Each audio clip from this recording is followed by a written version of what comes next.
All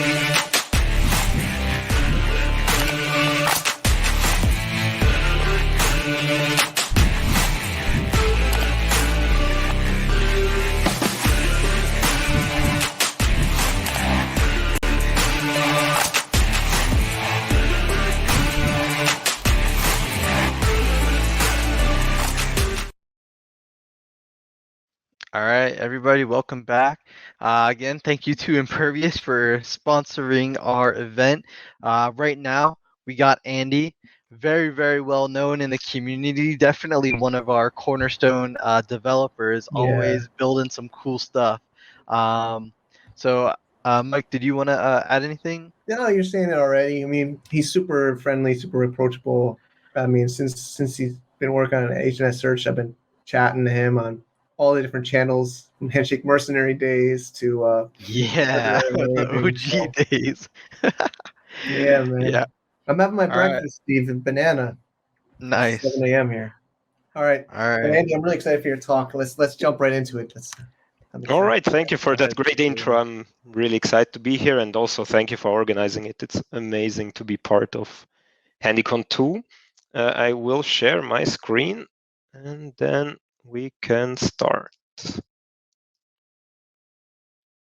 All right, you should see my presentation. I will be talking about HNSSearch and the future of decentralized search. I want to kind of also tap into the market for search engines and just also discuss what we think that the decentralized search should be. So maybe just a bit about me and who we are. I started HNSSearch, the first version, about a year ago. It launched in February 2021. Then we've kind of founded HNS Factory. So far, we're only 2 developers working on it. But our core focus, of course, so far still HNSSearch, which is very much in development right now. We are also producing or trying to produce the Handshake HNS comics, and we are currently working on a comic book which should be released this year, where we will show some stories from the DWeb and just also some pains from being in the HNS space that early on. But let's get into search engines. So just to start, like how the basic architecture of a search engine is. We have 3 components. The first one is the crawler. That's basically going to the websites, gets the content based on a rule set. It gets the title, the content, the images, whatever. Then we have an indexer that takes this data and then basically prepares it for the database, and then the search engine itself, which then gives it to the user when you enter your search query. So centralized search engines these days are, of course, the most popular ones. And the problem with them is that they, first of all, they control the crawler. So they decide which websites are getting crawled, which ones are not. They also set the rules for the indexer about what they want you to see or what not. They, of course, manipulate and define the search results. I have an example of that just in a second. They do store your data, and they also sell your data. Storing data is in one aspect great because it gives you customized search results. On the other hand, it just means they really know basically everything about you. Now we have these so-called privacy-oriented centralized search engines where in general, basically everything is the same except the fact that they don't store your data and they don't sell your data, but they still control the indexer, the crawler, and they still control what results you see and what not. A small example, for example, if you search on Google for handshake, you will find that you have about 93 million results. That's really a lot, wow. But if you actually try to go to the end of the search results, you will reach page 24 with a total of 238 results. If you then click this nice little link where it says repeat the search with the omitted results, you don't get too much further, you will reach just page 47 with about 500 results. Of course, We can argue that if you already go to the second page of any search engine, you went into the dark space of the internet. But what I want to show with this example is just the fact that even though there are 93 million results, the search engine itself chooses which 500 results they want to present you. And that, in our opinion, is one of the fundamental problems, because how or why should the search engine decide what you can see and what not? And Google is by far not the only one doing that. They're just one of the only search engines that still shows how many results they have. They're also debating of removing that information because, as you can see, it is rather pointless. So, but let's get into a bit more happy thoughts and talk about our vision at HNS Factory and what we think a decentralized search engine should be. So, of course, first of all, it should be decentralized. In our opinion, it should be free, open source. The crawler should be open source. The indexer should be open source, so you can actually see what is being indexed, how is it being crawled, which information do we gather. The index itself should be open. It should be usable by anyone, even if it's not in our search engine. The front ends, there should be many front ends that tap into that open index. You, as a user, should have the full control of what you see. So we, or a decentralized search engine, should not pre-select your results. Of course, no data logging and no tracking.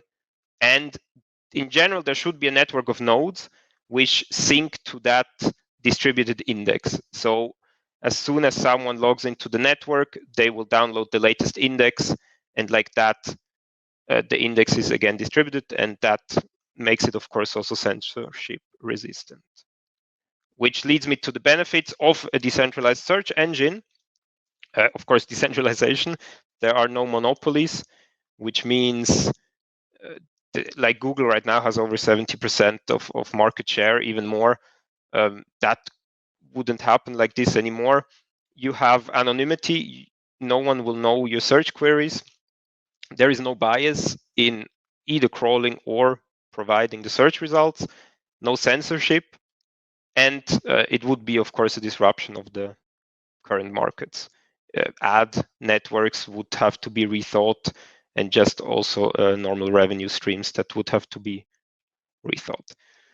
So, but the talk is also, of course, about HNSSearch. So let's talk about what we've been doing so far. We build our platform, what we're building now with HNS Factory, on these four layers. At the bottom, we have Linda. I will talk about her just in a bit. She is our indexer and crawler. We have DWeb Pulse, which will be released in a couple of weeks to months. Then our public index and HNSSearch that sits on top of all of this. But let's quickly talk about Linda.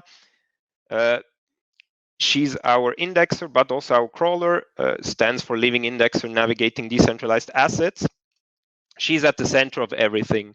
So she's written in Go, just a tech spec here. She controls the crawling, the indexing. We have built-in machine learning that analyzes the content and categorizes it. So it analyzes the text, the images, and sets a category for it. She is built with Handshake in mind, but she can be extended. So it's 2 lines of code, and she would be open to crawl the whole Web 2, or with a bit more effort, you can easily crawl other protocols. So even though she's built mainly for Handshake, there is nothing much that stops it from forking Linda and just creating a normal search engine. So that's really the foundation. Without her, we have no information, and we can't really create an index. But when we started with Linda, and then we had our index, and we directly put HNSSearch on top, and we came into the realization that we are working in a censorship resistant space, but the problem is maybe you as the user don't want to see everything that we crawl because some stuff might not be appropriate for you. So we decided to also launch as our next project. So before we actually launch HNSSearch, DWeb Pulse, which is actually an open index, which is provided by Linda and its categorization. But everyone has the opportunity there to also change the category. So when we say this is a blog, this is a news website, this is an exchange, any user that doesn't think that's correct can make a request so that the category is changed. Of course, our crawler is also still learning. Linda is still learning. What that gives us is a public index of HNS websites with this content-based categorization and the fact that you as a user can change it.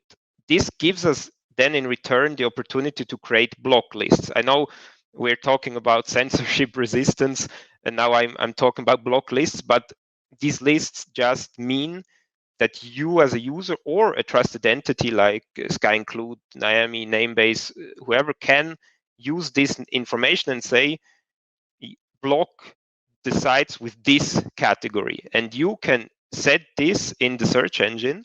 And then when you search, you just won't see those sites which have this specific category. Of course, you can also create your own list, but we think we need some kind of mechanism. So we are not censoring the content and we're also not censoring what we are indexing, but you have the opportunity to actually limit what you see based on your requirements. And of course, other search engines can tap into DWeb Pulse and use our index and our search results. And that's what we are going to do with HNSSearch once DWeb Pulse is launched. We're going to also tap into that index. So yeah, Q2 is the target for DWeb Pulse's release, where we will release the website, the index, and also the code for the crawler. So let's get into HNSSearch. HNSSearch, it will be divided in two parts. So that one part will be the web front end, and one part will be the desktop client. Here, I'm talking about the standalone website, which will incorporate those block lists I just talked about. Will be fully open source. You can fork the search engine, you can fork the index, you can fork the crawler. You can even swap the index on the website if you wish to. HNSSearch comes out of the box usable, but if you want, you can actually hook it up to your own index or to another provided index. But it also gives a toolkit for you to create your own search engine. We really want to give you all opportunities to use the DWeb and the new internet as you feel fit. So if you don't want to do any customization, HNSSearch will be there. You use it with the HNSSearch domain, and that's it. You have to do no customization. We take care of everything. But if you wish so, you can change basically anything. And of course, the goal is also to make it as user-friendly as possible. And from the beta, which ended in December, we took your feedback. We went back to a more, to a simpler design and tried to really keep it lean. And we brought back dark and light mode. The purple was popular with some people, but most people wished for purple and dark themes. So that is scheduled for Q3 this year, where we release the website, the code for the website, of course, and the lists from DWeb Pulse, which will be integrated into HNSSearch. Then for the last topic, the desktop client, that is really the completion of our vision of a decentralized search engine, where you can really, you host it on your own machine.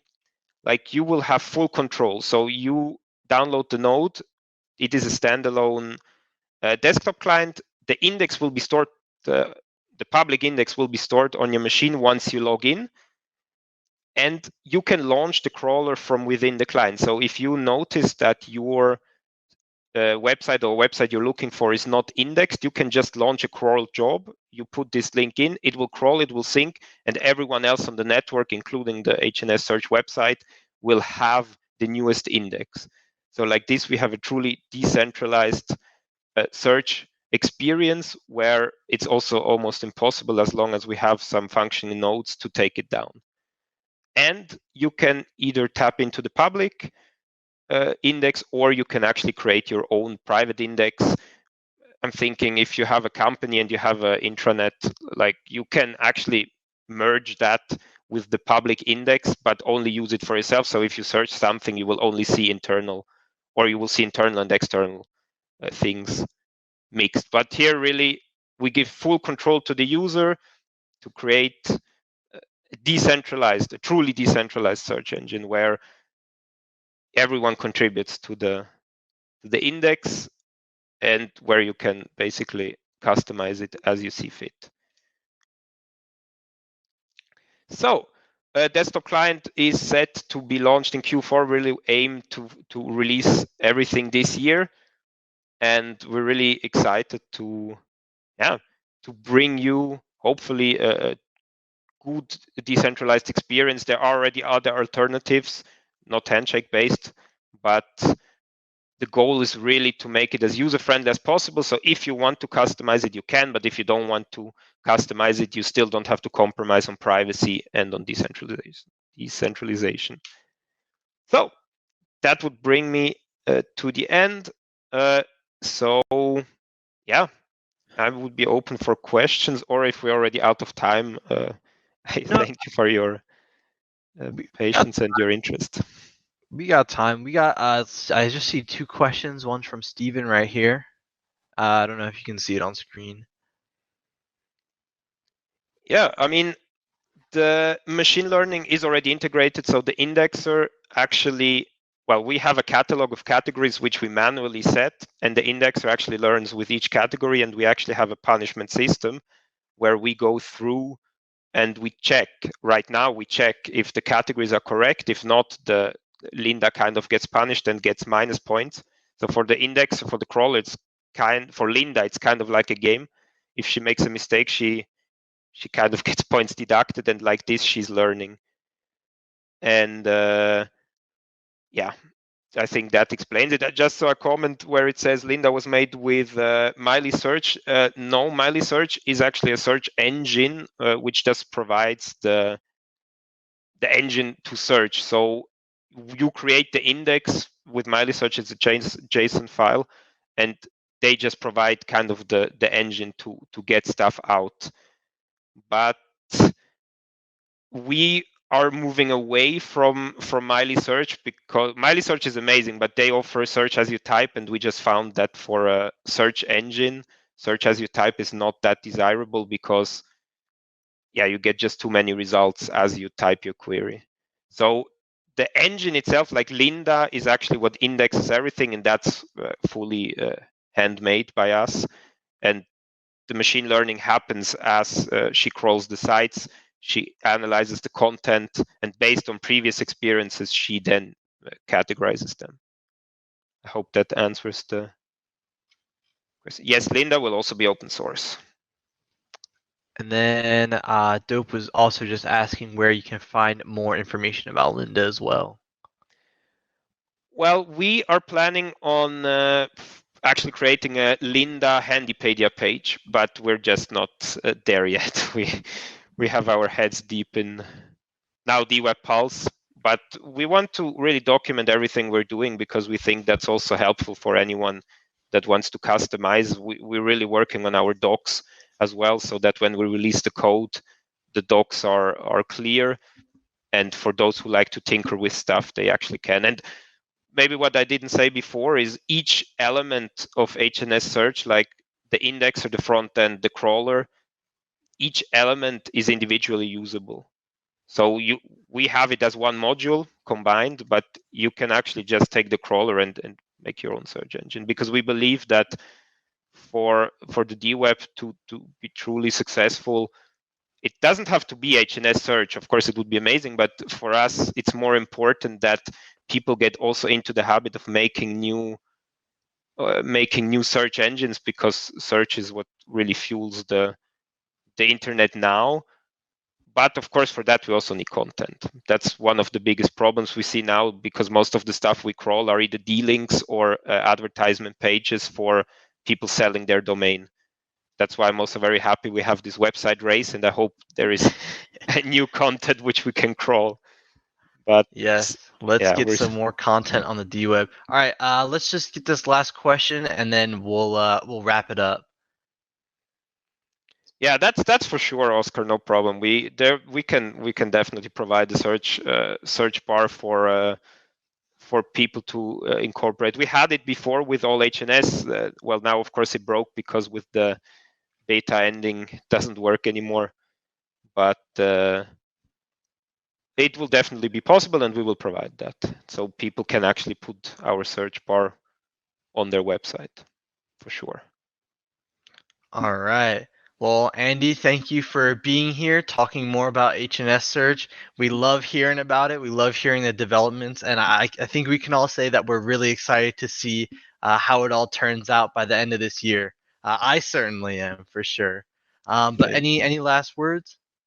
Just thank you very much for this awesome community. It's just a treat to be talking to all of you on Discord. If you have questions, just hit us up on Twitter or in the Discord channels. We love hearing your feedback. We love your energy, and it just fuels us to spend our nights working on this side project, which we really fell in love with. And the Handshake is just amazing, and the community as well. So thank you all, and thank you for listening. All right, awesome. Thank you so much for those good words. We're gonna take a quick little break here, and then we're gonna be going into Niami with Stefan, 0x Stefan. So that's going to be a good one to listen in on. So I'll see you there, guys.